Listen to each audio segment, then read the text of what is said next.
Chapter 1: The Struggle for Power in Egypt. The year is 47 BC. The world is changing. In Alexandria, Egypt's great city of knowledge and power, a war is brewing. Not just for the throne, but for the very future of the kingdom. At the heart of this turmoil is a young ruler, Ptolemy XIII, a puppet on the strings of his advisors. Though crowned as pharaoh, Ptolemy's reign is weak, his power overshadowed by the ambitious ministers who pull his every move. It is a time of instability, and the people of Egypt are growing restless. They crave a leader who can guide them with strength and wisdom. But the rightful ruler, the woman who should have held the throne, is far from Alexandria. Cleopatra, the daughter of the great Ptolemy XII, has been cast aside by her younger brother's forces. Once she had been queen, but now she is nothing but a shadow in the court of a land that still carries her bloodline. She has been exiled, forced to flee her own kingdom, leaving her brother to reign over a divided land. Yet Cleopatra is no ordinary queen, and her exile is far from an end. It is, in fact, the beginning of a larger struggle, the power of a woman scorned. Cleopatra, brilliant and cunning, is aware of the instability within Egypt. She is not one to quietly accept her fate. As the rightful heir to the throne, she has every reason to fight for her return. But the forces at play are vast, and they are dangerous. The political landscape in Alexandria is filled with whispers of betrayal, and the Roman Empire, an unstoppable force of its own, is beginning to take notice. In Rome, Julius Caesar is rising to unprecedented power, slowly conquering the lands that stretch from the British Isles to the deserts of Africa. Egypt is of great strategic importance, and Caesar knows this. He has long harbored an interest in the kingdom, not just for its wealth, but as a key to controlling the entire Eastern Mediterranean. He knows that Egypt must be stable for him to fully secure his rule.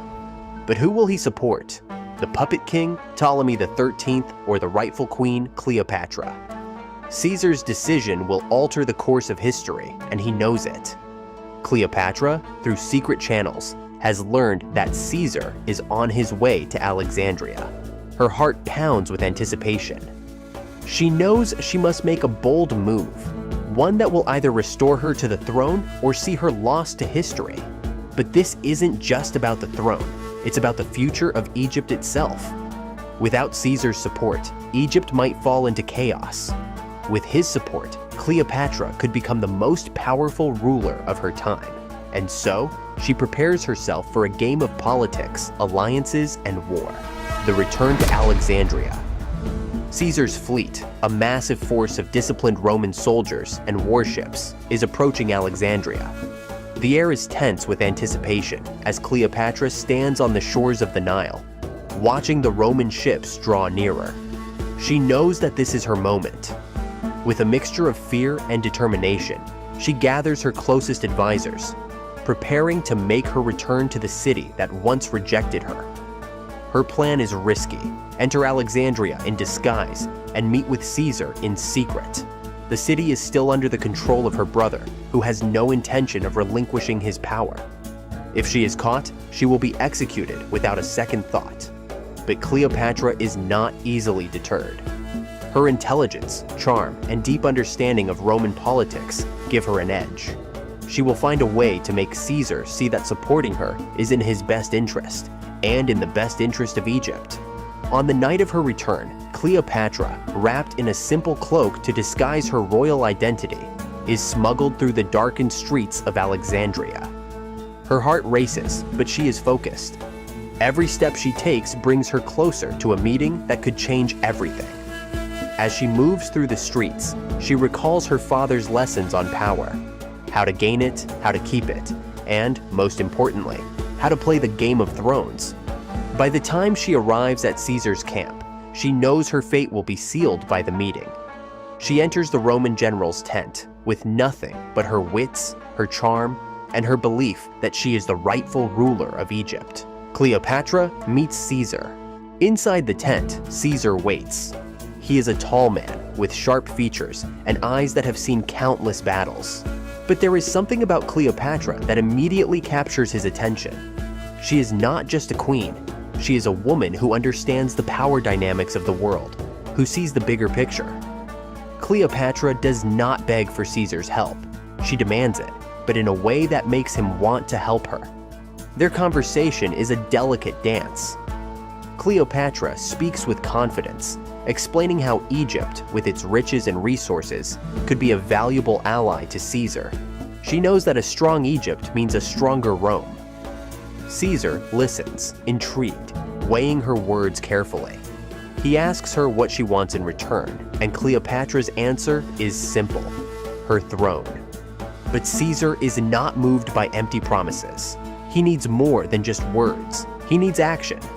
Cleopatra, understanding this, offers her support not just in words, but in real, tangible terms. She offers to open Egypt's coffers to Caesar's war effort, to provide him with naval support, and to solidify his position in the eastern Mediterranean. In return, she asks for her crown. For Caesar, this is a tempting offer. Cleopatra's beauty and intellect are undeniable, but it is her cunning that impresses him most. She offers not just a kingdom, but a strategic partner who could strengthen his grip on the Mediterranean. He agrees to her terms, and together they begin plotting the downfall of Ptolemy XIII, the tension in Alexandria. As Cleopatra's alliance with Caesar solidifies, the streets of Alexandria grow even more tense. Ptolemy XIII, unaware of the political maneuvering taking place, continues to rely on his advisors to maintain his hold on power. He is unaware that the winds of change are coming. Winds that will topple his rule and put Cleopatra back on the throne. For Cleopatra, the battle is not only against her brother's forces, but against a system that has cast her aside. She must navigate through a city filled with enemies and allies alike, each with their own agendas. Every step she takes is watched, every move scrutinized. But Cleopatra is not intimidated. Her path to the throne will not be easy, but she is resolute. She knows that her time is coming, and Caesar, the man who has made his mark on the world, will help her reclaim what is rightfully hers. Together, they will reshape Egypt's destiny, setting the stage for the battle ahead.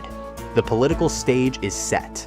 In Rome, Caesar's forces continue to march across the known world, conquering and securing his empire. In Alexandria, Cleopatra and Caesar's alliance is growing stronger, but the final battle for Egypt has not yet begun. The struggle for power in Alexandria will reach its climax as Cleopatra faces off against her brother, Ptolemy XIII. The fate of Egypt now rests in the balance. Cleopatra, once cast aside and exiled, is now preparing for the greatest challenge of her life: to reclaim her throne and secure her legacy. With Caesar at her side, she has the power to defeat her brother's forces, but she knows that victory will come at a high cost. This is the beginning of the end for Ptolemy XIII and the start of Cleopatra's rise to power. But the real battle is only just beginning, and no one can predict what will happen next. Chapter 2. Caesar's first glimpse of Alexandria. It was a sight Caesar had imagined countless times before. The vast horizon of the Mediterranean stretched out before him, the azure waters of the Nile sparkling in the sun as his fleet approached the shores of Alexandria. The city, though magnificent from a distance, showed all the signs of internal turmoil the closer he got. Alexandria, once the epicenter of knowledge, trade, and culture, was now fractured, a kingdom on the brink of collapse. The city's docks, teeming with merchant ships from across the Mediterranean, were alive with noise. Yet the bustling atmosphere only seemed to mask the chaos beneath. Caesar's warships cut through the Nile like a procession of death, their imposing sails and ironclad hulls dwarfing anything that lay in their path. As the Roman fleet anchored near the harbor, Caesar stepped out onto the deck, his sharp eyes scanning the landscape before him. He noted the towering walls of Alexandria, with its famed library and the great lighthouse that had once symbolized the city's glory. But today, the grandeur was overshadowed by the palpable tension in the air. The streets were alive with unease. faint whispers of political unrest, the murmurs of factions plotting behind closed doors, and the loud, angry voices of citizens caught between two warring monarchs. Caesar, in his usual commanding manner, turned to one of his senior officers. "This city, it's a kingdom, yet it's a house divided," he said. His voice was calm but firm, carrying the weight of a man who knew that Alexandria's fate, and his own, would soon be decided here on the banks of the Nile. This was not just a city, it was a crucial piece in the puzzle of empire. Alexandria was Egypt's gateway to the Mediterranean, a strategic jewel that no Roman general could ignore. But Caesar wasn't merely a conqueror, he had vision. He knew that Egypt, with its fertile lands and strategic location, was critical for Rome's expansion. More than that, Egypt could serve as an ally in Caesar's ongoing civil war back in Rome. It was here, in this city, that Caesar's empire could rise even higher, shaping the future of the Mediterranean world. Egypt's riches, its powerful navy, its access to trade routes, all these were invaluable to him. But the current chaos left the question: who would emerge from this mess with the throne? Who would Rome's might back? Caesar's mind already worked on that question. His first real encounter with the city, serving only as a prelude to the political storm he was about to engage in. Caesar's strategic vision. Julius Caesar had been many things: a general, a politician, and now an emperor in the making. His mind worked tirelessly, weighing each decision, each movement in the political chess game. Alexandria represented much more than just a prize. It was the key to consolidating his power in the Mediterranean. But to fully control the region, he needed to secure Egypt. And to do that, he needed a ruler with whom Rome could work. But who was the true ruler of Egypt? Ptolemy XIII, the young king who had inherited the throne upon the death of his father, or Cleopatra, the rightful queen, exiled and nearly forgotten by her people. Caesar's arrival was more than a military campaign. It was an intersection of two powers: Rome, the empire in the making, and Egypt, the ancient kingdom on the decline. Caesar's ambition was not solely to conquer, but to strategically place allies across the known world, securing his position in history. Egypt's significance, both in terms of its economy and its military position, could not be overstated. If Rome was to control the Mediterranean, Egypt was crucial. A stable Egypt would mean a stronger Rome, and a stronger Rome would mean that Caesar could expand his empire without worry of rivals to his power. But Caesar wasn't the type of man to make rash decisions. He was drawn to Egypt not just because it was valuable to Rome, but because of its potential. Egypt was a kingdom that, under the right leadership, could become an unparalleled force in the Mediterranean. And that leadership? It could be Cleopatra's. The rumors surrounding her intelligence, her beauty, and her political savvy had intrigued Caesar long before he set foot on the Nile. But as he stood now, looking at the land before him, he knew that choosing to back her was no simple decision. The stakes were higher than ever. In his mind, Caesar already saw the pieces falling into place. Cleopatra, with her bloodline and her command over Egypt's people, could be Rome's greatest ally in the East. Yet the question remained: would she accept a Rome's aid, or would she fight to preserve Egypt's independence? Caesar had no doubt she would play her cards carefully. But Caesar was never one to back down from a challenge. The game was about to begin, and he intended to play it with the same strategic brilliance that had made him the most powerful man in Rome. Cleopatra's approach. For Cleopatra, the arrival of Caesar was not just an opportunity, it was a lifeline. Exiled and in hiding for much of her life, she had spent years watching her brother, Ptolemy XIII, sit on the throne, a puppet in the hands of corrupt advisors. Cleopatra knew the palace politics, the backstabbing, the manipulation that kept her out of power. But she also knew that her birthright was not something she would easily relinquish. Cleopatra was not just a woman of beauty.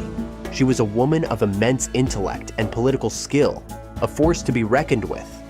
Her first instinct was not to rely on force, but diplomacy. She knew that Caesar was not a man to be won by promises alone. He was a strategist, and for him, any alliance had to be more than just a fleeting arrangement. She had heard stories of Caesar's brilliance in battle, of his political cunning, and of his ambition to expand Rome's power. Cleopatra knew that if she were to win Caesar's support, she would have to appeal to his mind, not just his heart. Her approach was subtle at first. She reached out to Caesar's camp not with demands, but with a carefully crafted proposal. She presented herself not just as a queen, but as an ally, a ruler who could bring stability to Egypt and provide Caesar with the resources he needed to continue his conquest of the East. But her message was not just about Egypt's prosperity. It was also a reminder of the instability caused by her brother's reign. Ptolemy XIII, though a king by title, was weak, easily manipulated by his advisors, and unable to unify Egypt. Cleopatra, on the other hand, was the legitimate ruler, the one who had the loyalty of Egypt's people. Caesar, with his sharp political mind, quickly realized that Cleopatra was not just a queen seeking her throne.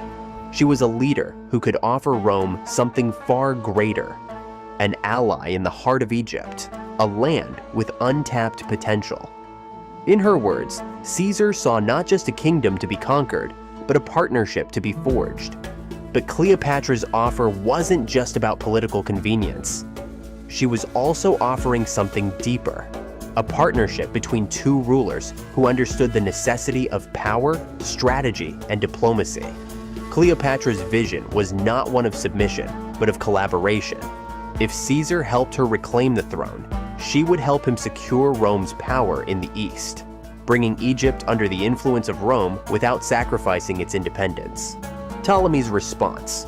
Ptolemy XIII, on the other hand, was a king who lacked the vision, or the fortitude, needed to control Egypt. The young king, manipulated by his advisors and unable to think beyond his immediate political interests, saw Caesar's arrival as nothing more than a threat to his throne. To him, Egypt's problems were simple. He was the rightful king, and Cleopatra was a usurper. That Caesar would support her was beyond Ptolemy's understanding. His advisors, however, saw the situation differently. They believed that if Cleopatra were allowed to return to Egypt, their grip on power would be shattered. They urged Ptolemy to act swiftly, to take a firm stand against the Roman general, and not allow him to influence Egypt's future. Ptolemy, in his confusion and desperation, did not have the strength to oppose Caesar openly. He was surrounded by a court full of sycophants, all of whom were more interested in their own survival than in the future of Egypt. His forces, though still loyal to him, lacked the cohesion needed to face Caesar's seasoned legions. Ptolemy was backed into a corner. He could either accept Caesar's terms and risk losing control of Egypt, or he could fight, hoping that the sheer force of his army would be enough to drive Caesar away. The choice was clear to him. Ptolemy chose to fight, but it was already too late. Cleopatra's supporters had already gathered strength, and Caesar, the most powerful man in Rome, was not a foe to be taken lightly. Egypt, once ruled by the Ptolemies, was on the verge of a monumental shift. The young king's response was nothing more than a final stand against a force he could not defeat. Caesar's dilemma. Caesar's dilemma was clear. He had arrived in Alexandria with the intent to support Cleopatra, but his presence was now complicating the political situation even further. On one hand, he recognized the value in supporting Cleopatra.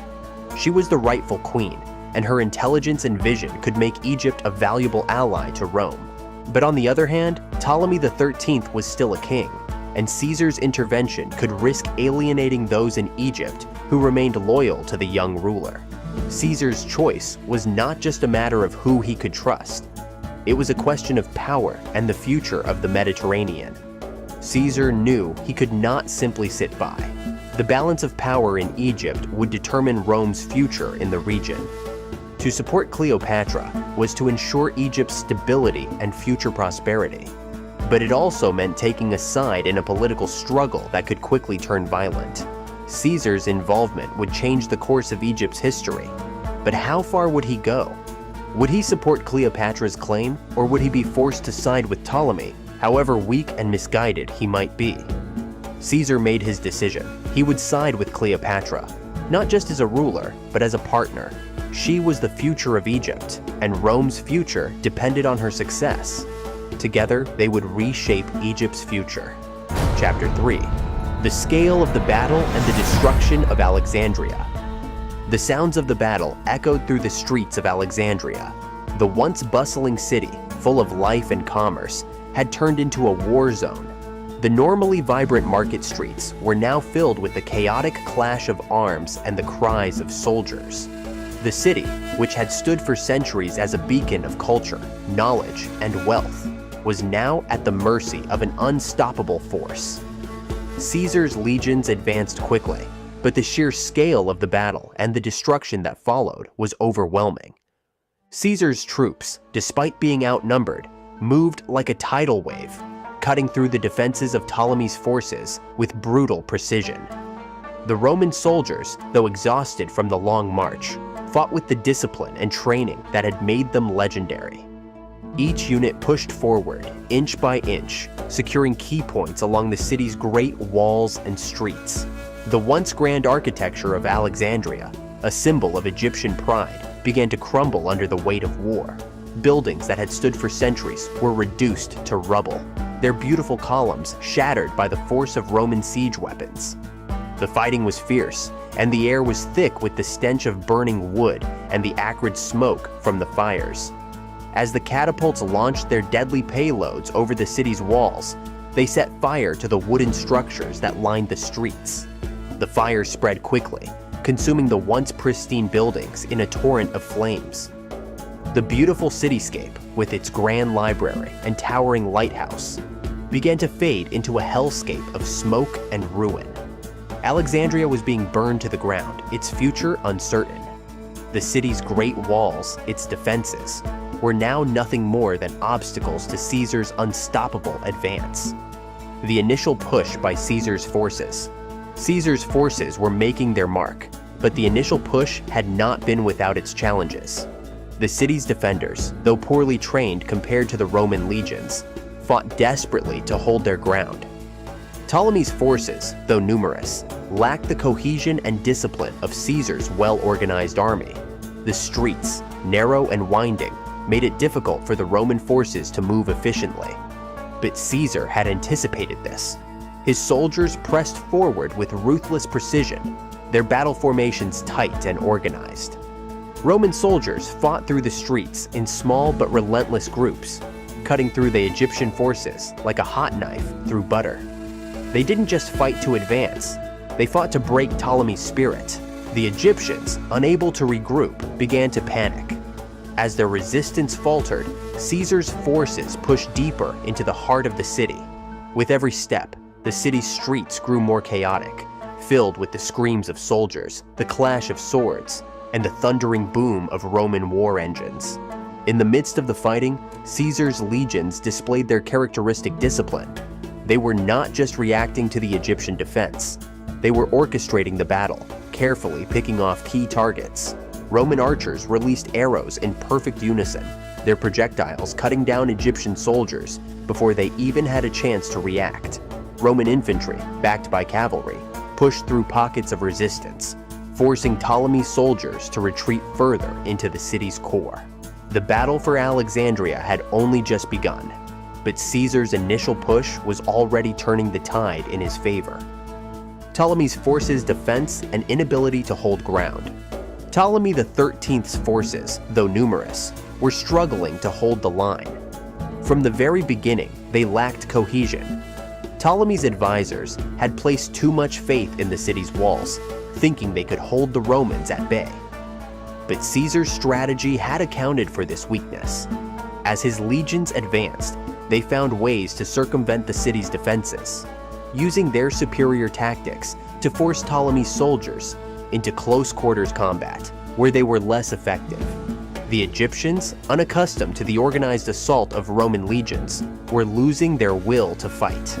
Panic set in among the ranks. Soldiers, who had once stood with pride, were now retreating in disarray. They had been told that the Roman general was a force to be reckoned with, but now they were seeing firsthand just how formidable he truly was. The Egyptians lacked the unity and focus of the Romans, and it was clear that they could not keep up with Caesar's pace. Their defenses were collapsing one by one, with each street taken, each building fallen, driving another nail into the coffin of Ptolemy's reign. Ptolemy himself had remained largely out of sight, hidden away in the royal palace, while his soldiers fought and died in the streets of Alexandria.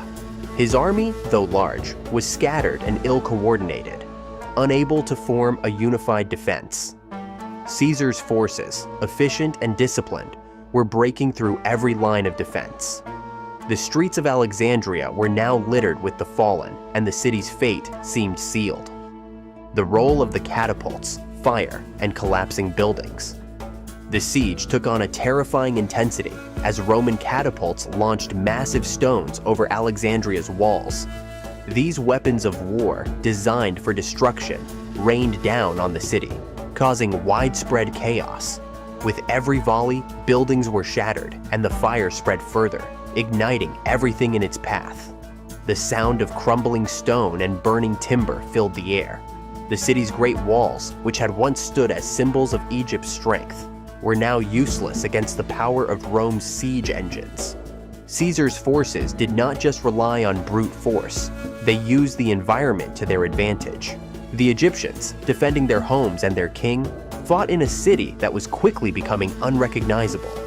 The ancient architecture, once a marvel of engineering, now became a hindrance. Buildings that were once symbols of Alexandria's wealth and power were torn apart, leaving only ruins in their wake. The chaos of the battle was amplified by the spreading fire, which consumed anything in its path. Roman forces used the fires to their advantage, driving Ptolemy's soldiers into areas where they had no room to maneuver. The thick smoke choked the defenders, reducing visibility and increasing the chaos. As the walls collapsed, so too did the defenders' resolve. The fire, the smoke, and the collapsing buildings were no longer just part of the battle. They were tools in Caesar's hands. The Egyptian forces were being crushed, not only by Roman swords, but by the very city they had sworn to protect.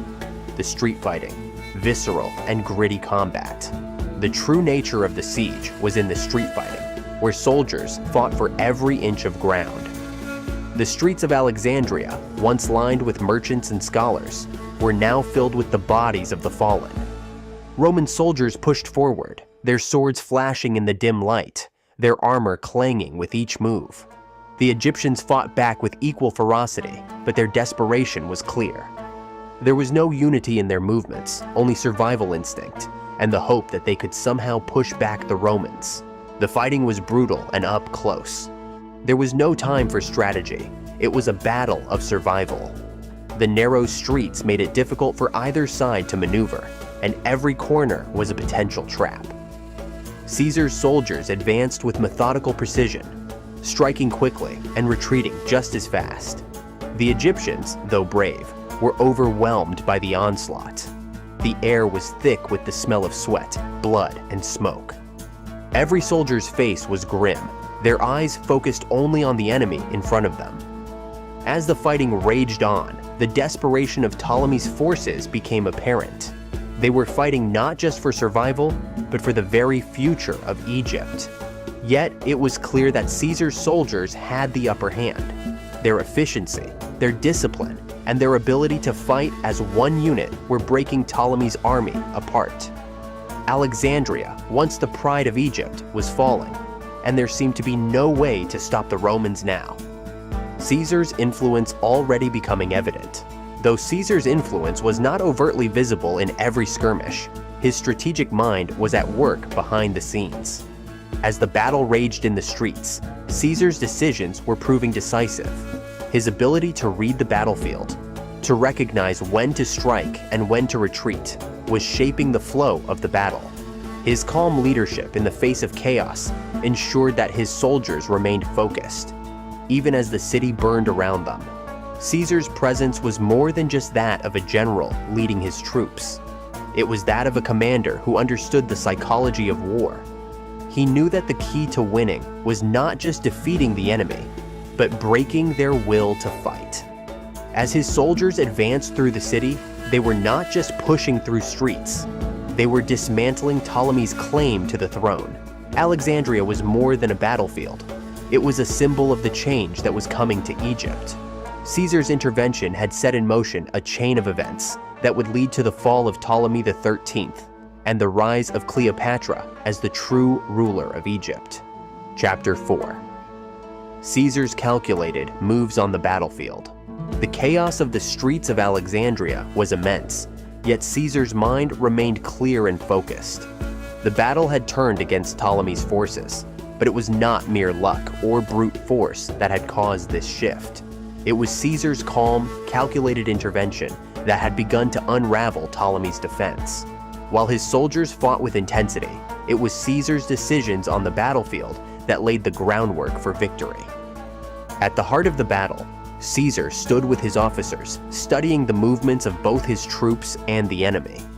His mind worked like a machine, dissecting the situation, identifying weaknesses in Ptolemy's defense, and seizing every opportunity that arose.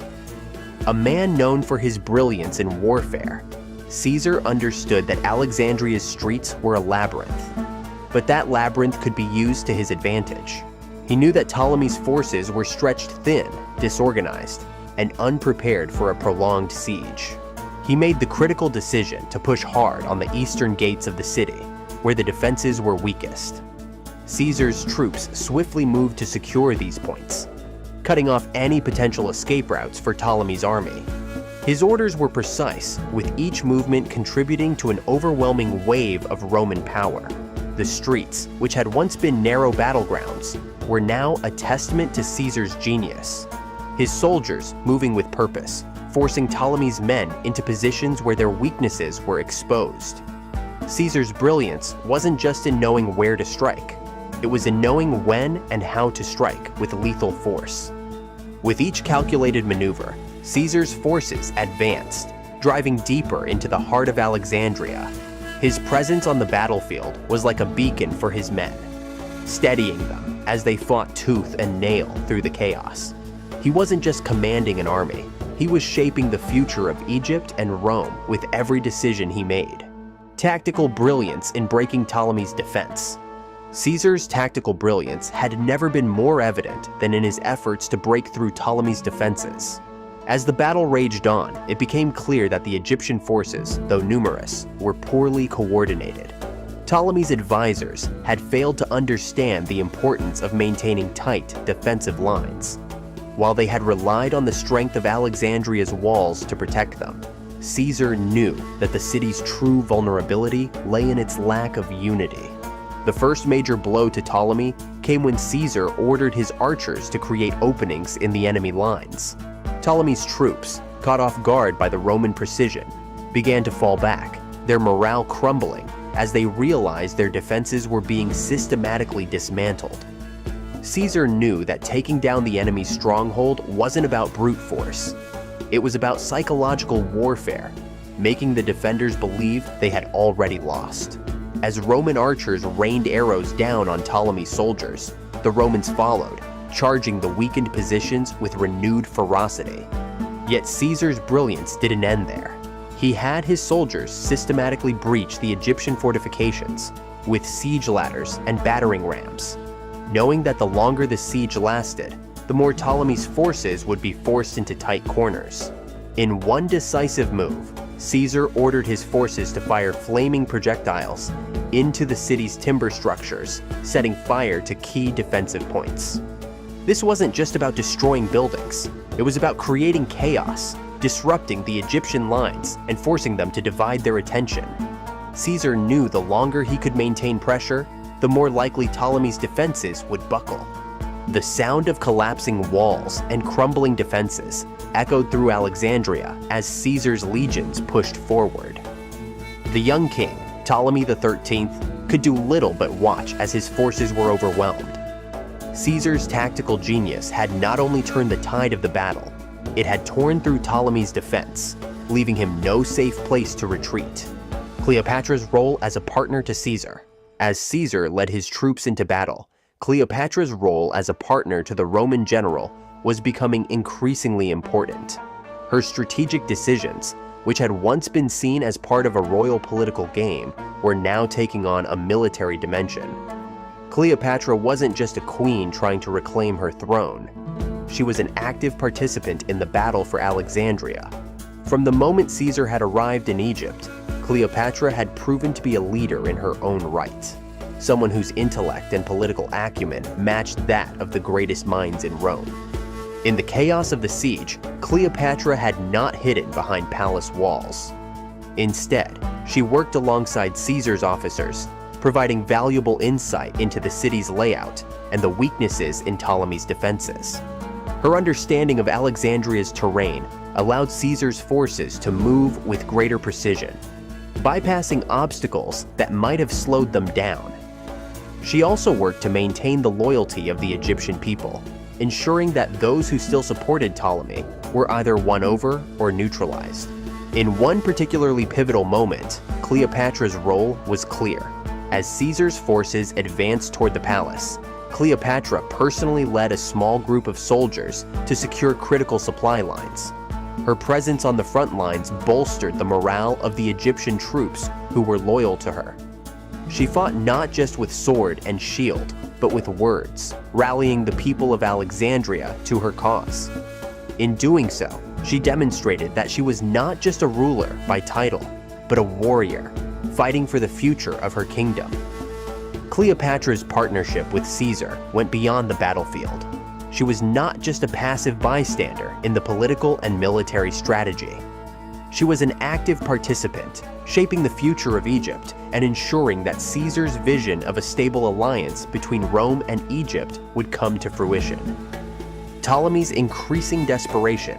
As the battle dragged on, Ptolemy XIII's desperation grew.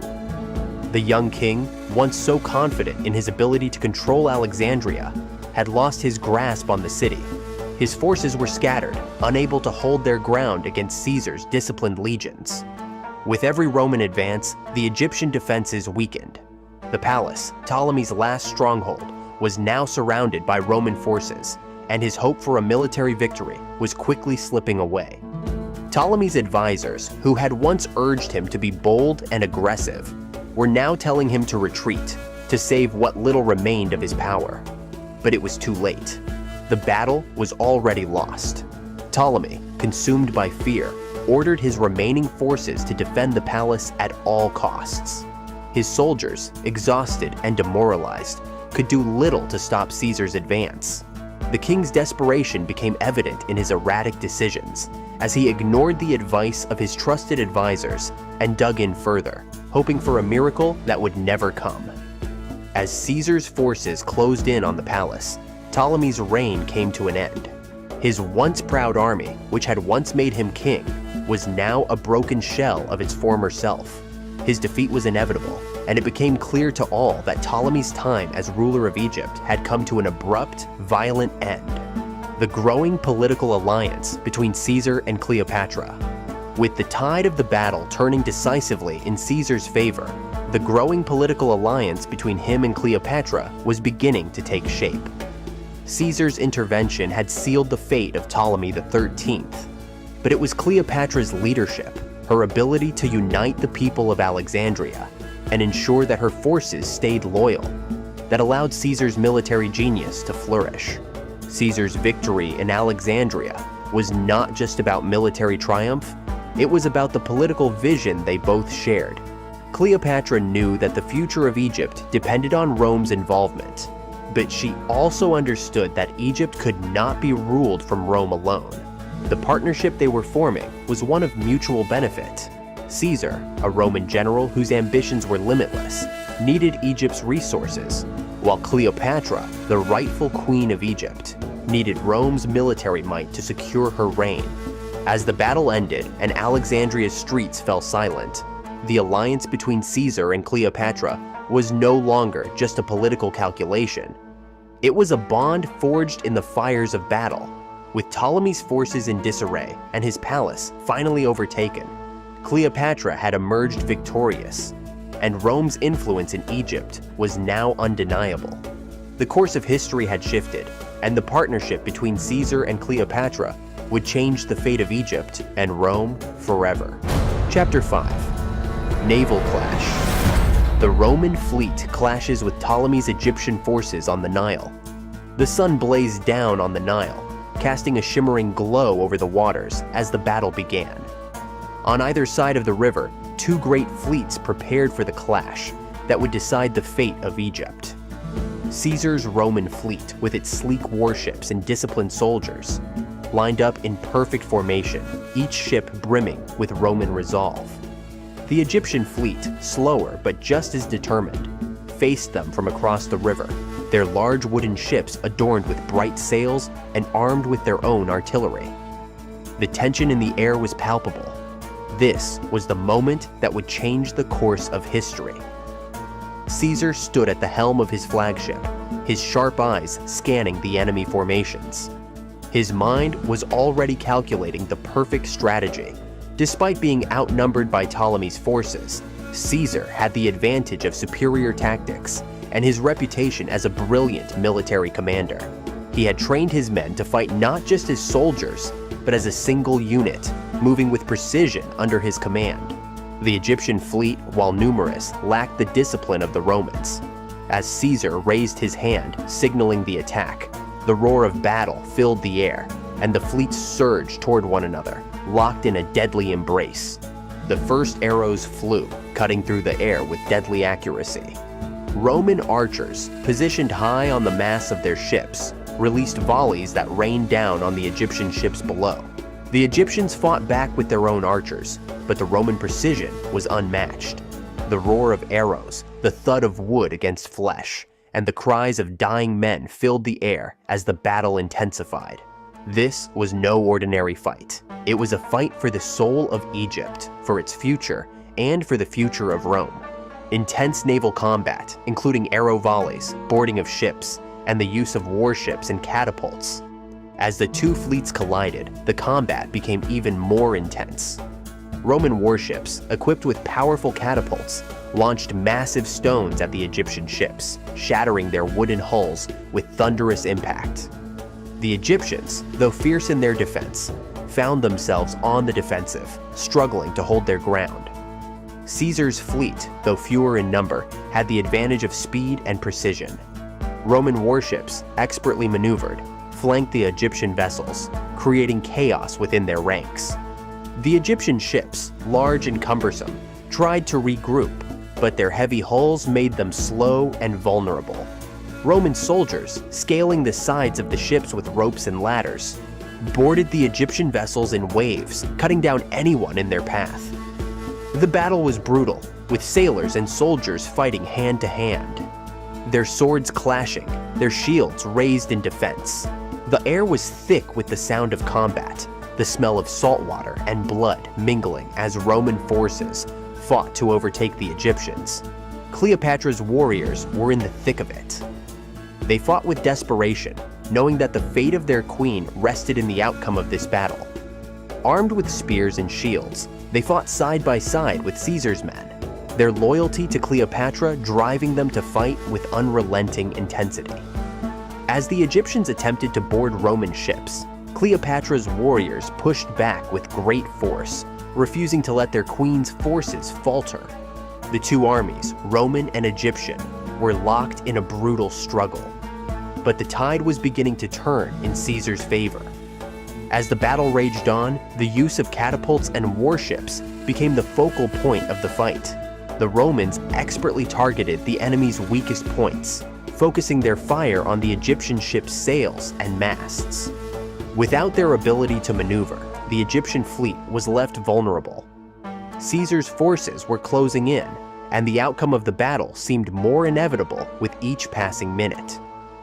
Caesar's strategic mind in commanding Roman ships, Cleopatra's warriors fighting for her. In the heart of the battle, Caesar's strategic mind continued to shine through. He had ordered his ships into a crescent formation, ensuring that the Egyptians were surrounded on all sides. As the battle intensified, Caesar moved swiftly from ship to ship, his commanding presence evident even on the battlefield. His decisions were sharp, his orders clear. While the battle raged around him, Caesar remained calm, his eyes constantly scanning the fight, looking for any shift in the enemy's formation. Cleopatra, though not directly commanding the ships, had a critical role to play. Her warriors fought valiantly, following her orders and maintaining their resolve in the heat of battle. She had helped strategize with Caesar in the days leading up to the conflict. And now, as the battle unfolded, her role as a leader was clear. She moved with purpose, giving orders to her warriors, ensuring they fought with the same determination that she had shown since her return to Alexandria. Her presence in the battle was not just symbolic, it was the embodiment of Egypt's fight for survival. As the Egyptian fleet faltered under the pressure of Caesar's forces, Cleopatra's warriors fought fiercely to protect her interests. They held the line, cutting down any Egyptian soldiers who tried to retreat, ensuring that the Roman forces could advance. Cleopatra's leadership, both on and off the battlefield, was becoming a beacon of hope for her forces. They fought for her, and she fought for them. Each blow, each movement, a step toward securing her throne and her future.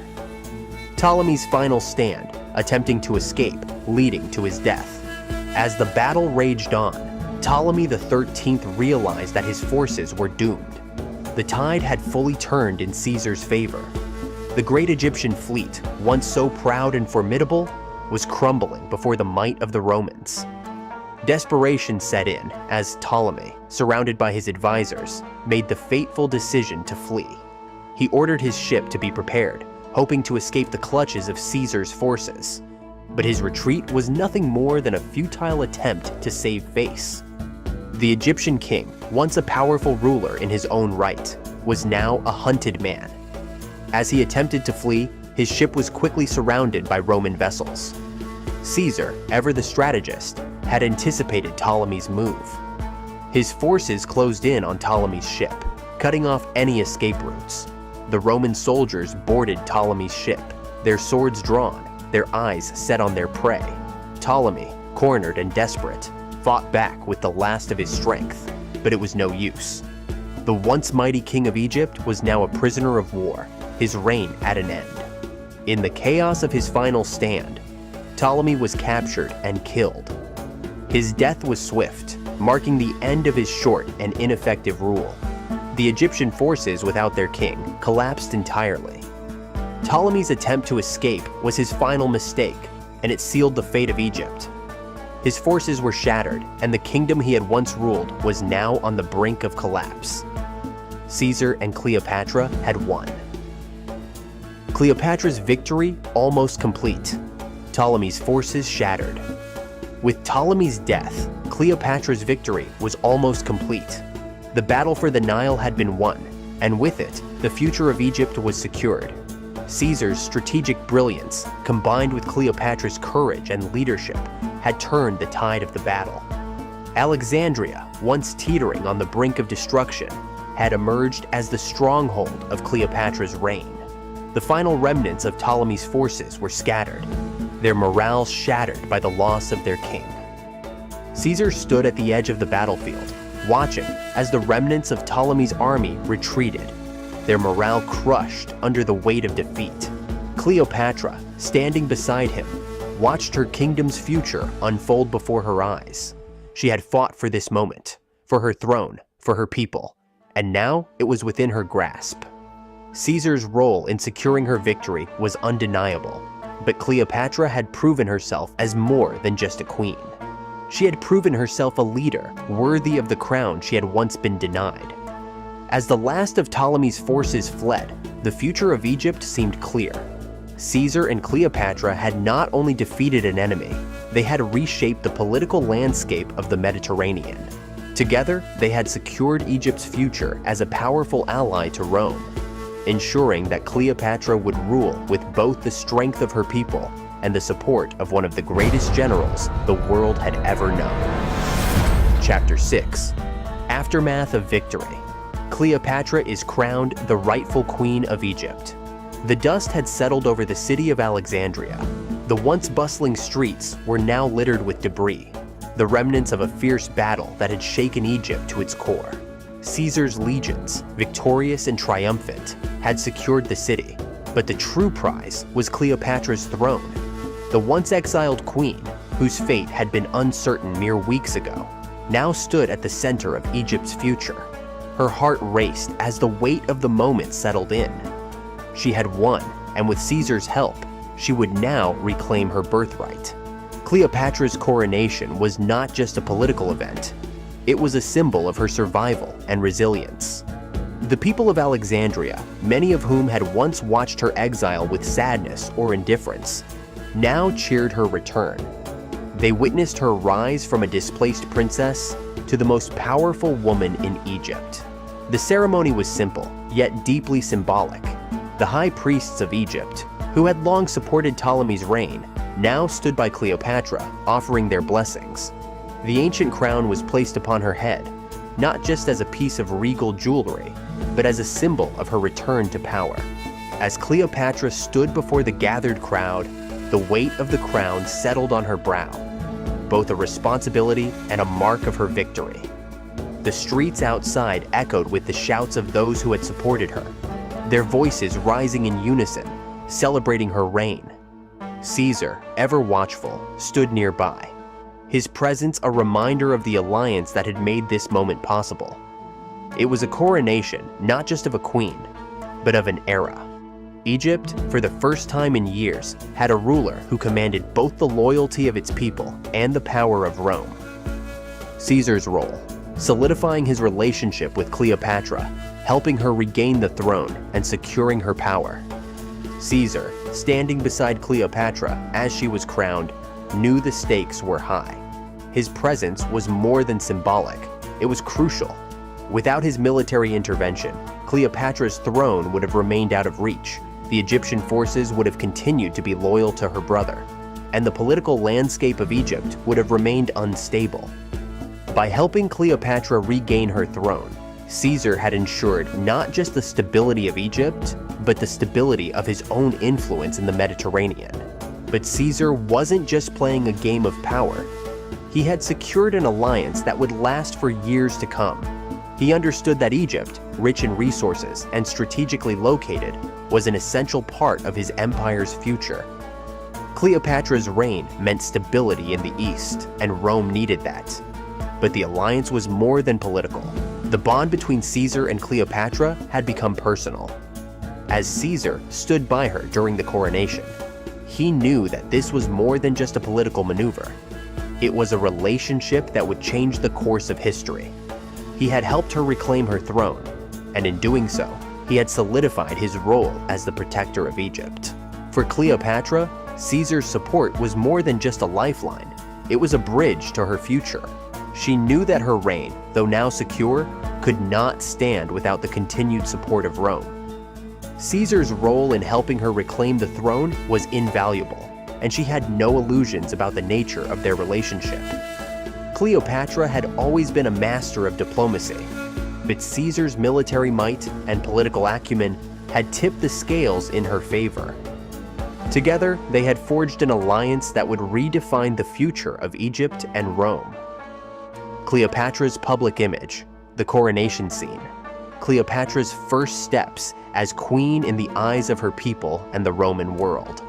As Cleopatra stood before the people of Alexandria, she felt the full weight of the crown upon her head. Her first steps as queen were not just ceremonial, they were the foundation of her reign. She was no longer the exiled princess who had fought for survival. She was the queen of Egypt, crowned and hailed by her people. But the path ahead would not be easy. Cleopatra knew that her first steps as queen were fraught with challenges, both within Egypt and beyond its borders. To the people of Alexandria, Cleopatra was a symbol of hope. They had watched her struggle, her exile, and her return. And now they saw her as the queen who had risen from the ashes to reclaim her birthright. Her coronation was not just a political event, it was a statement. Cleopatra was a ruler who had fought for her throne, who had defeated her enemies, and who had the strength to rule in a male-dominated world. Her image, both as a monarch and as a woman, was now firmly established. The people of Egypt, particularly in Alexandria, were eager to see what kind of queen she would become. But beyond Egypt's borders, the Roman world was watching too. Caesar's decision to back Cleopatra had secured her throne, but it also signaled to Rome that Egypt was now firmly within the Roman sphere of influence. Cleopatra was no longer just an Egyptian queen. She was part of the Roman world, allied with the most powerful man in Rome.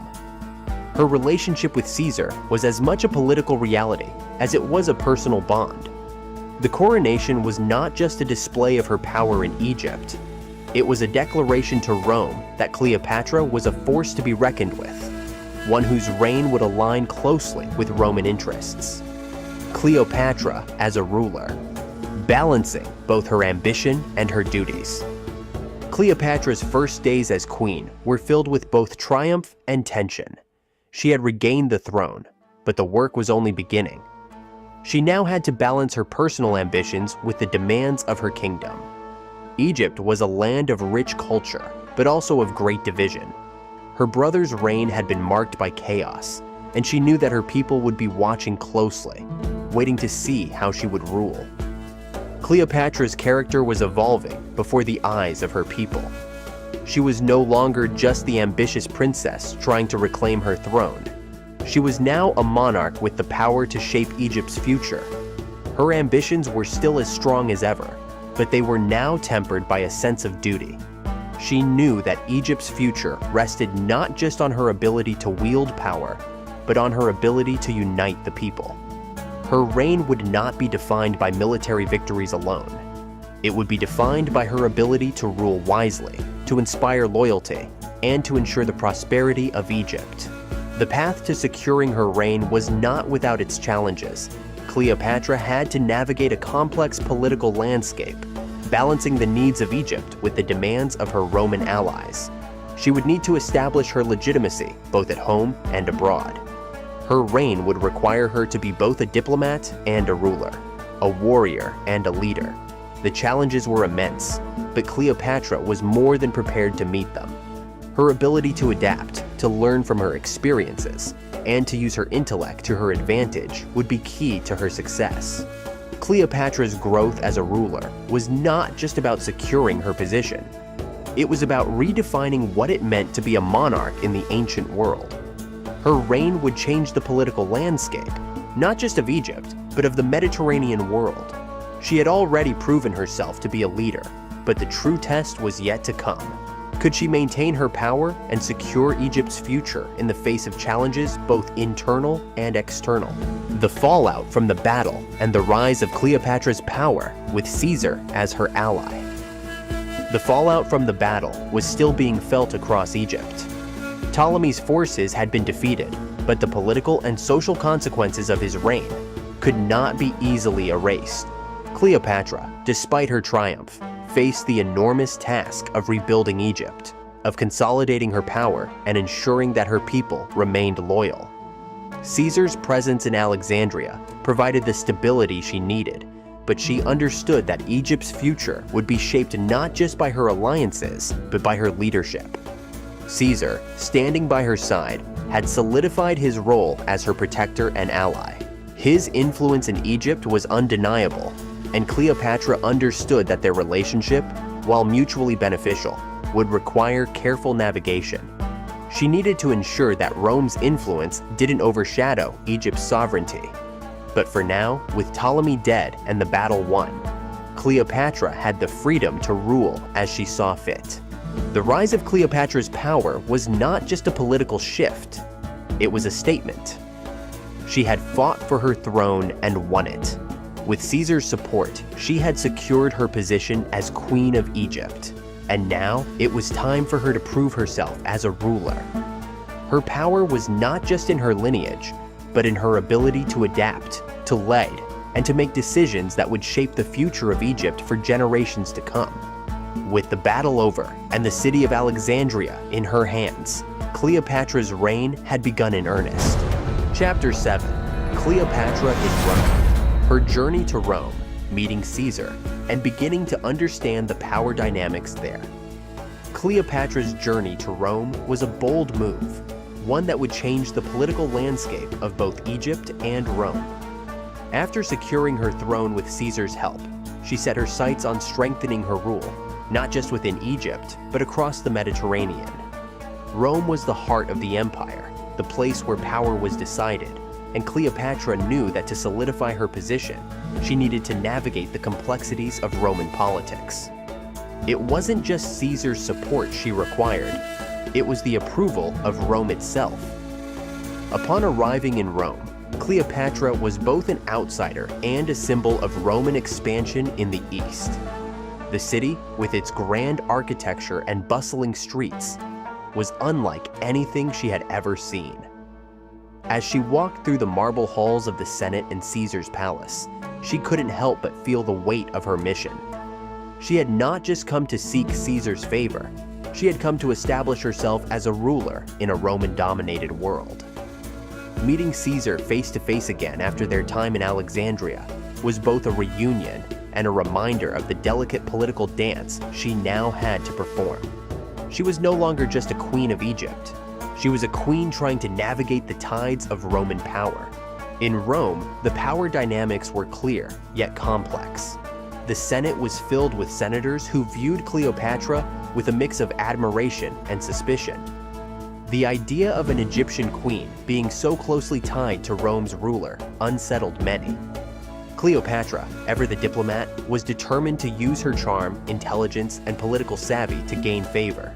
She quickly realized that Caesar was not just the most powerful man in Rome, he was also the bridge between the politics of the East and West. To ensure her reign was not just legitimate in Egypt, but recognized in Rome, she had to learn how to navigate this treacherous terrain. Roman politics, Caesar's role in securing Cleopatra's rule, and his ambitions to tie Rome and Egypt together. Caesar, for his part, understood the significance of Cleopatra's visit to Rome. His support of her wasn't just a matter of personal affection, it was a calculated political move. By aligning himself with Cleopatra, Caesar was securing Egypt's loyalty, which was invaluable to his broader ambitions. Egypt was rich with resources, especially grain, and its position at the crossroads of Africa and Asia made it essential for Rome's control over the eastern Mediterranean. Caesar had his sights set on uniting the Roman and Egyptian worlds, creating an alliance that would extend Rome's influence across the East. Cleopatra's presence in Rome was a demonstration of this alliance. Caesar's political maneuvering was strategic. As he publicly supported Cleopatra's reign, he solidified Egypt's status as a Roman ally, making it clear that the two nations would rise or fall together. However, the move was not without risks. Cleopatra, a foreign queen, had to prove herself not just as a ruler of Egypt, but as a trustworthy partner to Caesar. His backing of her was a bold message to the Roman Senate and the rest of the empire. Rome's future wasn't just confined to Europe. By aligning with Cleopatra, Caesar was ensuring that Egypt remained a part of Rome's sphere of influence. Their alliance was becoming more than just political. Caesar was careful to frame their relationship in such a way that would benefit him both personally and politically. His connection to Cleopatra gave him an edge over his rivals in Rome. He used their partnership to bolster his image as a unifier, someone who could bring together powerful forces and create a more secure empire. But at the same time, he was setting the stage for the expansion of Rome's power. As Caesar's star continued to rise, so did Cleopatra's position within the Roman sphere. It was a mutually beneficial arrangement, but one that came with its own set of dangers. Alliance deepens, Caesar and Cleopatra's growing political and personal bond, including their public appearances. As Caesar and Cleopatra's political alliance deepened, so too did their personal bond. The once formal relationship between the two rulers began to evolve, with their public appearances together sending powerful messages to both their allies and their enemies. Cleopatra's visit to Rome wasn't just about politics. It was about proving to the Roman elite that she was a queen worthy of their respect. Her relationship with Caesar helped cement her place in the political landscape of Rome, where power was often gained through alliances as much as through military conquest. In the streets of Rome, Cleopatra and Caesar made several public appearances, showcasing their unity. Whether they were attending lavish banquets, parading through the streets, or appearing at Caesar's public speeches, the duo presented a united front. Their partnership was undeniable, and it was one that sent shockwaves through the Roman political world.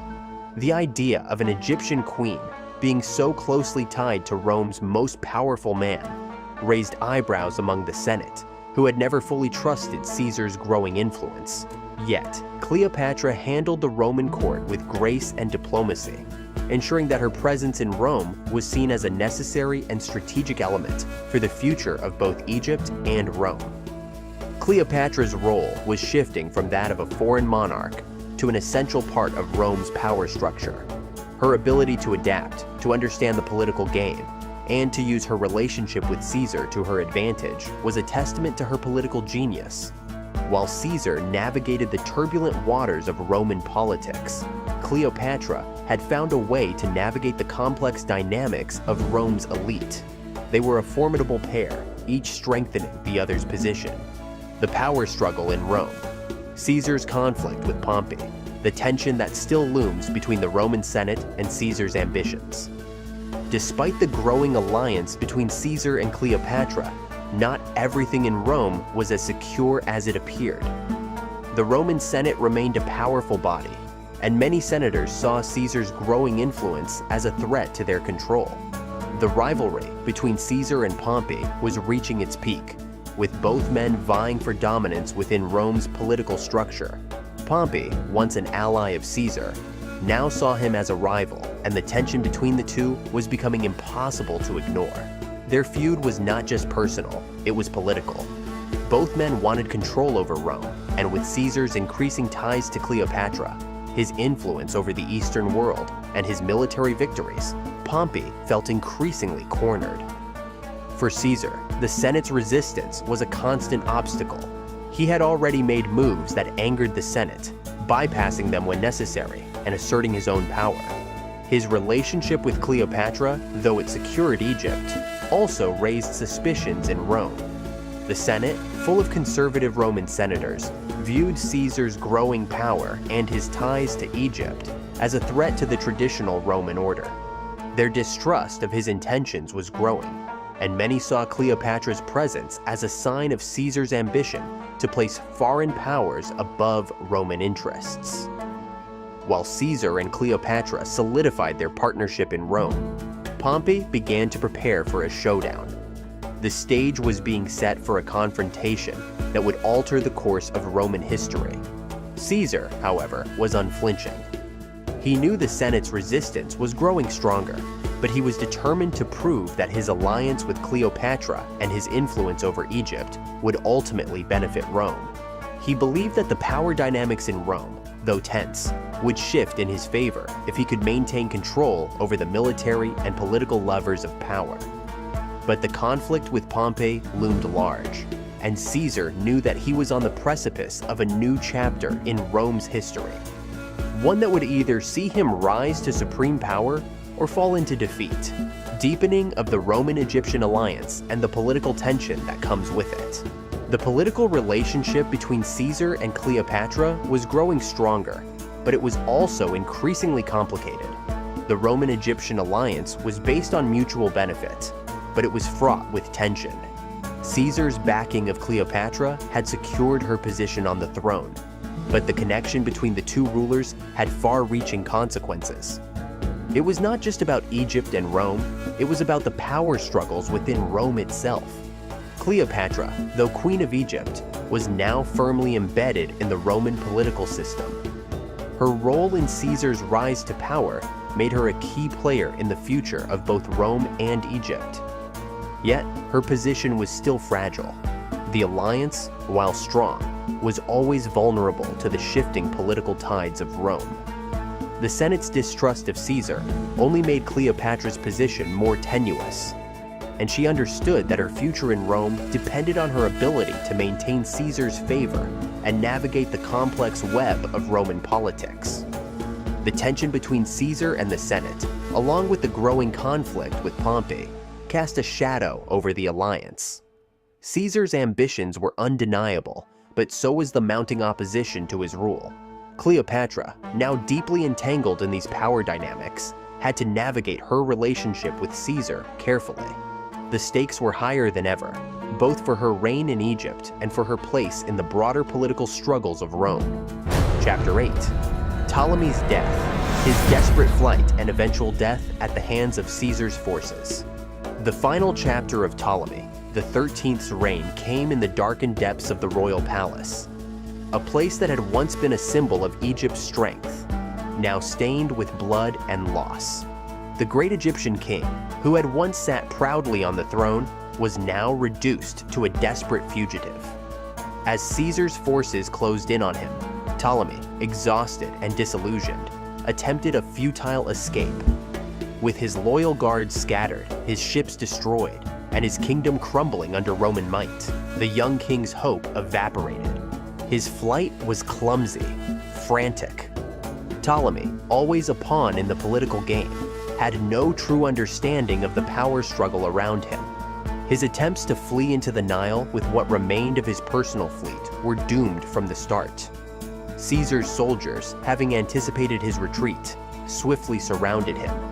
His ship was boarded by Roman soldiers, their swords drawn, their faces grim. Ptolemy, in his final moments, fought with desperation. But it was clear, his reign, his hope for survival, had already been crushed. The young king was slain by Caesar's men, his life snuffed out with the same speed and precision that had marked Rome's victory over him. His death, swift and decisive, marked the end of a dynasty. It was not just the death of a king, it was the death of Egypt's old order. The power that had once held sway over the lands of the Nile was now gone, replaced by the might of Rome. Ptolemy, the 13th's death was inevitable from the moment he had turned against Cleopatra, his own sister and queen. It was a tragic and fitting end for a ruler who had never truly understood the scope of the forces he was dealing with. His defeat was the final blow in a conflict that had already been decided by greater powers. The death of a king and the rise of a new power in Egypt. Ptolemy's death was a symbol, a bitter and final end to a reign marked by instability, missteps, and weakness. But more than that, it signified the dramatic shift in Egypt's future. The land that had once been ruled by the Ptolemaic dynasty, its kings revered as both monarchs and gods, was now witnessing the rise of a new order. Caesar's forces had shattered the old power structure, and with Ptolemy's death, Cleopatra's reign had become the only legitimate one. This wasn't just the death of a king, it was the death of an era. The Ptolemaic dynasty had struggled for decades, torn apart by internal conflict, betrayal, and an inability to adapt to the changing tides of power. Ptolemy XIII, though he had been young and manipulated, was a product of that system, one that had already begun to erode under the weight of Roman influence. Caesar's involvement had not only led to his sister's restoration to the throne, but also to the complete dissolution of Ptolemy's claim. His death marked the symbolic end of the old power, and with it, the dawn of a new reign under Cleopatra. The defeat of Ptolemy XIII, his death, and the collapse of his supporters represented the final severing of Egypt's old ties to the past. Cleopatra's ascent was now complete, but it was also forged in the crucible of Roman military might and political maneuvering. She stood as the beacon of a new Egypt, one shaped by her leadership and Caesar's influence, and no longer by the fragile rule of her brothers. The symbolism was undeniable. A king's death meant a queen's triumph. Cleopatra was not merely taking her place on the throne. She was embracing the full responsibility of ruling a kingdom on the brink of transformation. Cleopatra's reflection. She stands over the fallen king, reflecting on what she has lost and gained. As Cleopatra stood over the fallen form of Ptolemy XIII, she could not help but reflect on what had been lost and what had been gained. The young king, who had once been her brother, had now become her adversary. His death marked the end of a painful chapter in her life, one that had been filled with exile, betrayal, and the constant struggle for survival. Yet, in that moment, Cleopatra could not afford to mourn the loss of her sibling. There was no place for sentimentality in the politics of kings and queens. Her gaze fell on the lifeless body of Ptolemy, and a heavy silence settled over her. She had never wanted things to end this way. She had hoped for a peaceful resolution, for a time when Egypt could thrive under a united rule. But her brother had not understood the weight of the crown, and his recklessness had led to his downfall. Cleopatra had been forced to choose between family loyalty and the future of Egypt, and in that choice, there had been no easy answer. The path had led her to this moment, a moment of victory, but also one of sorrow. Her rise had come at a great cost, and though she had emerged victorious, it was a victory born from the ashes of war. But as she stood there, her thoughts turned not just to the past, but to the future. With Ptolemy's death, Egypt was now hers. No more rivals, no more threats to her rule. Yet, the future was uncertain. Egypt was weakened by years of conflict, and the road ahead would be filled with challenges. Cleopatra knew she would need to rebuild her kingdom, restore its wealth, and maintain her alliance with Rome. Her victory had solidified her position, but it had also bound her future to the ambitions of Rome. Caesar's support had been crucial, but it came with expectations. Cleopatra's reign would now be defined not only by her strength as a ruler, but by how she navigated the complex relationship with her Roman allies. Ptolemy's tragic end and the symbolic closure to the conflict, with Cleopatra emerging victorious. Ptolemy's tragic end was the final chapter in a conflict that had consumed Egypt for years. It marked the symbolic closure to the years of struggle and division that had plagued the Ptolemaic dynasty. For Cleopatra, it was the culmination of everything she had fought for: her crown, her kingdom, and her future. She had not only survived the chaos of civil war and the threat of exile, she had emerged victorious. With Ptolemy's death, Egypt was hers, and no one could dispute her claim. She had defeated her brother, secured the support of Rome, and shown the world that a woman could rule with the strength and wisdom of a king. The political battles were far from over, but the symbolic victory over Ptolemy's forces was monumental. Cleopatra was not just a survivor. She was now the Queen of Egypt in every sense of the word. Her reign was not just about reclaiming her throne. It was about the rebirth of Egypt itself. The country that had once been divided, torn apart by internal strife and foreign intervention, was now united under her rule. And though the challenges ahead were numerous, Cleopatra had proven that she was capable of overcoming any obstacle. The road ahead would require diplomacy, military might, and political savvy. But Cleopatra had shown herself to be a force to be reckoned with. As she stood over her brother's fallen body, Cleopatra could not help but feel the weight of what had been accomplished. This was not just a political victory, it was the final act in a story of survival and triumph. Ptolemy's death, the end of his reign, symbolized the end of an era in Egypt. And in his place, Cleopatra had risen, not just as a queen, but as a symbol of strength and resilience. Chapter 9. Aftermath for Egypt. Cleopatra consolidates her rule, ushering in a new era for Egypt under her reign. The battle for Egypt was over, but the true test of Cleopatra's rule had just begun. Standing in the quiet aftermath of the chaos, she looked out over the grand city of Alexandria, now firmly in her hands. The people had rallied to her cause, and Caesar's military support had cemented her claim to the throne. But the political landscape of Egypt, ravaged by years of civil war and the destruction of her brother's forces, needed rebuilding. The task ahead of her was immense, but Cleopatra had proven herself resilient in the face of adversity. Her first move as queen was to consolidate her power. she established alliances with key generals and loyalists, ensuring that the military was firmly on her side. Egypt's internal divisions, once so bitter and dangerous, were now being healed. Cleopatra focused on rebuilding the economy, restoring the wealth that had once made Egypt a jewel of the ancient world. The grain shipments to Rome resumed, securing Egypt's place as a critical ally in the eyes of the Roman Senate. Cleopatra also worked to maintain the loyalty of the people, who had once seen her exiled but now viewed her as a beacon of hope. The young queen, once a mere pawn in a royal game, was now an architect of Egypt's future. The image of Cleopatra had transformed from an exiled figure to a powerful queen. She had restored stability, but it was not a time to relax. Cleopatra understood the balance of power in her new world. Her reign was not just secure within Egypt's borders. It had to be solidified with Rome. The cooperation between her and Caesar, built on both political pragmatism and personal connection, would shape Egypt's future role in the Mediterranean world. Impact on Rome. Caesar's growing influence and how Egypt's role shifts within the broader Roman Empire. For Caesar, the victory in Egypt had proven instrumental in consolidating his own power in Rome.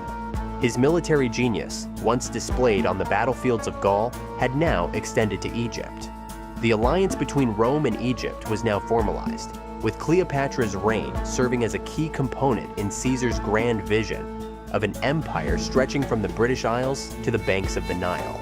Cleopatra's victory secured Egypt's place as a vital part of the Roman world.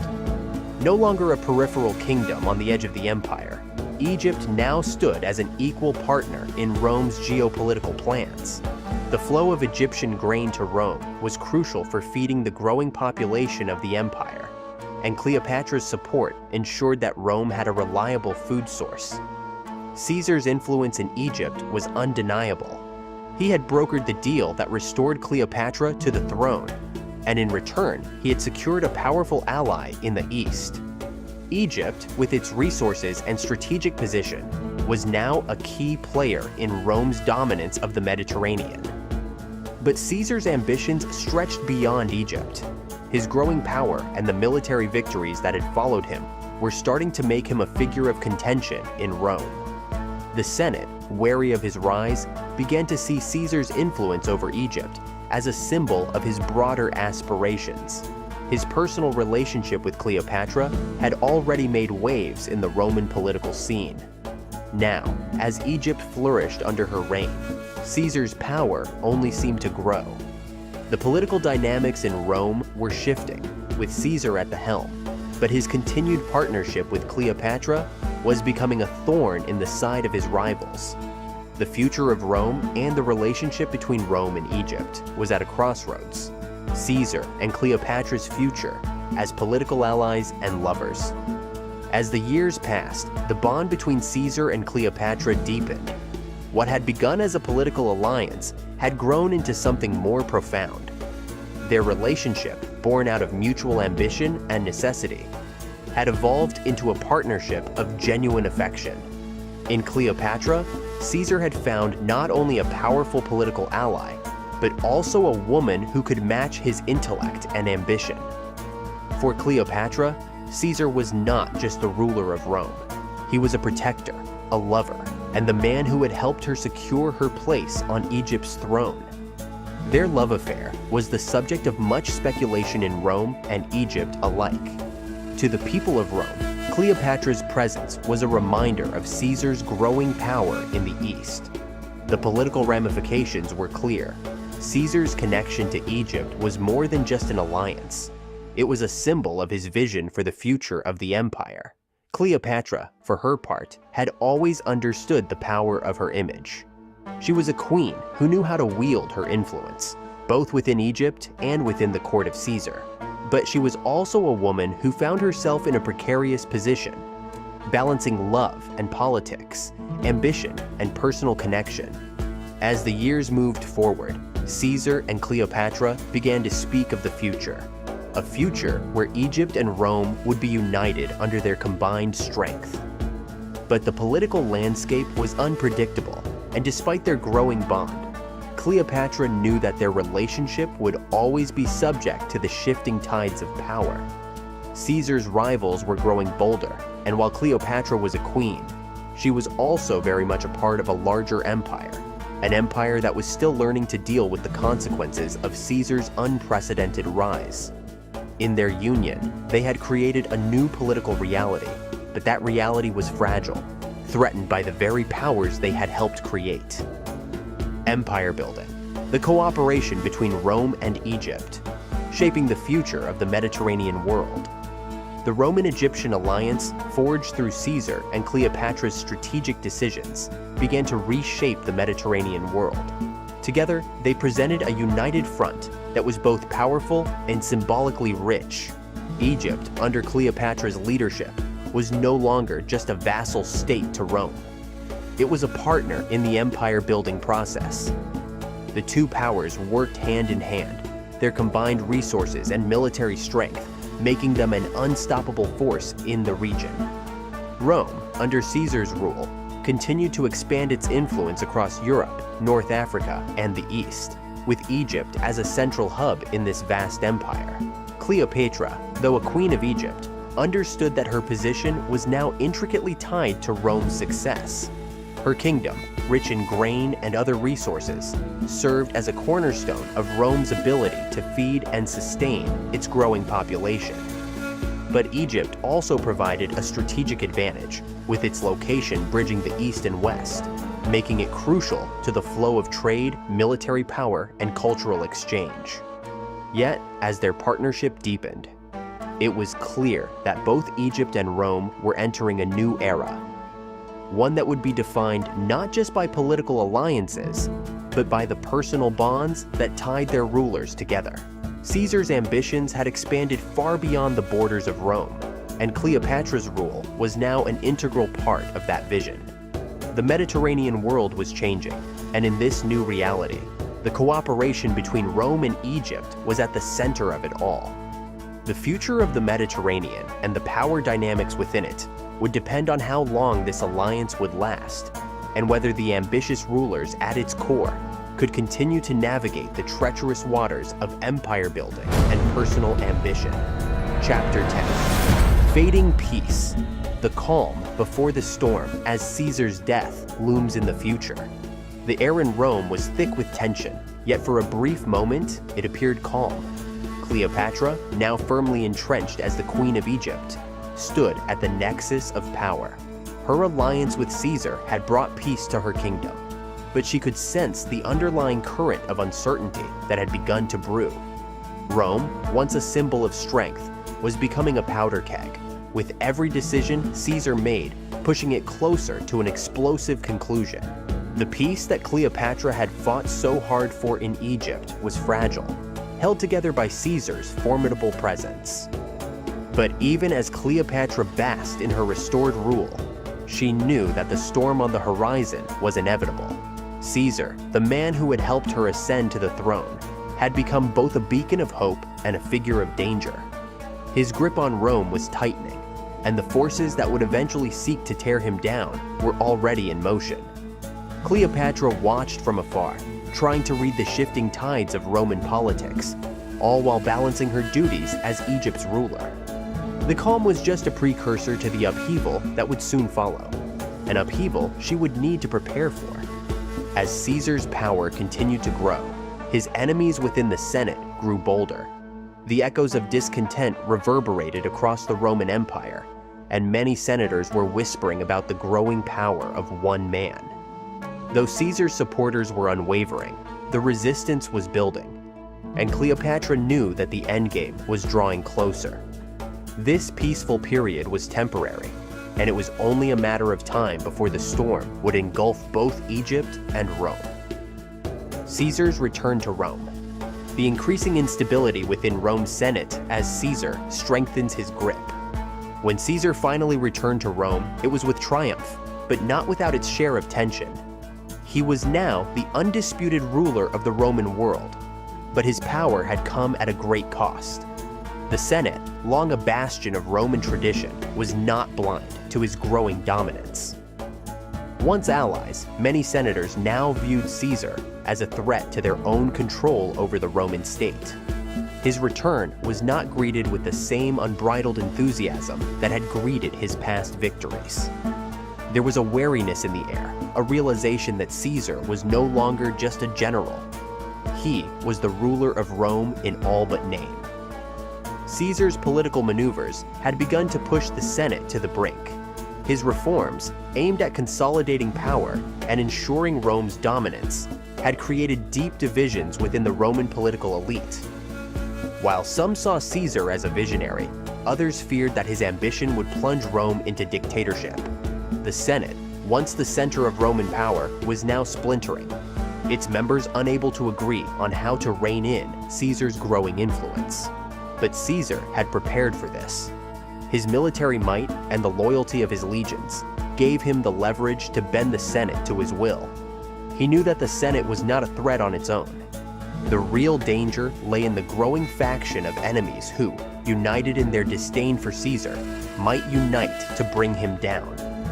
The tension between the ruling factions of Rome was reaching a boiling point, and the Roman Empire seemed to teeter on the edge of chaos. Cleopatra, aware of this, had to carefully monitor the situation, for her future and Egypt's were tied to Caesar's survival. The tension between the two empires. Cleopatra's role becomes more vital for Egypt's survival. As the storm clouds gathered over Rome, Cleopatra's position as the Queen of Egypt became even more critical. With Caesar's political power consolidating, Egypt's fate was increasingly tied to his actions in Rome. Cleopatra had solidified her role in Egypt, but she understood that her kingdom's survival depended on maintaining Rome's favor. Caesar was her ally, but Rome was an empire driven by ambition, and its future was uncertain. She couldn't afford to be complacent. In Rome, the political scene was deteriorating, with senators maneuvering against Caesar and Pompey's faction making its final moves. Cleopatra, aware of the instability, began to reinforce Egypt's military and diplomatic position. Her alliance with Caesar was no longer just a symbol of their personal relationship. It was a political necessity. Egypt's strategic location, its wealth, and its military influence made it a crucial piece of the Roman Empire. If Caesar's enemies were successful in removing him from power, Egypt could easily become a target for those who would seek to control the East. For Cleopatra, the shifting dynamics between Rome and Egypt required a delicate balance. She could not openly side with Caesar's enemies, but neither could she appear overly dependent on Rome. Her kingdom's survival depended on her ability to navigate the treacherous waters between the crumbling Roman Republic and the expanding empire. Cleopatra knew that in the volatile political environment of both Rome and Egypt, her power could quickly slip away if she made the wrong move. Cliffhanger. A preview of the continuing political drama between Cleopatra, Caesar, and Rome, building tension for the future. The political tensions that had been simmering for years were now coming to a head. Caesar's death, whether by the hand of his enemies in Rome or through another force, loomed large. The Senate's dissatisfaction with Caesar was no secret, and the whispers of conspiracy were growing louder by the day. The future of Rome was uncertain, and with it, the future of Cleopatra's reign. What would happen if Caesar fell? Would the alliance between Rome and Egypt hold? Or would Cleopatra find herself caught in the chaos of a fractured empire? Cleopatra's personal future was inseparable from Caesar's. The bond they had forged was both political and personal, and as tensions escalated in Rome, she knew that her future, her reign, and the future of Egypt were all tied to the whims of an unstable empire. The battle between Caesar and his rivals would have repercussions far beyond Rome's borders. The tension that had been building for years was now at its peak, and the storm that was coming could either solidify Cleopatra's reign or destroy it. She had positioned herself as a queen of strength and intellect, but now she would have to prove it in a world that was on the edge of collapse. As the political drama in Rome unfolded, Cleopatra's next move would be critical. Would she stay true to Caesar, or would she find herself forced to choose a new path for the survival of Egypt? The stage was set for a new chapter in history, one that would test the limits of power, loyalty, and ambition. The final moments were approaching, and the storm was coming.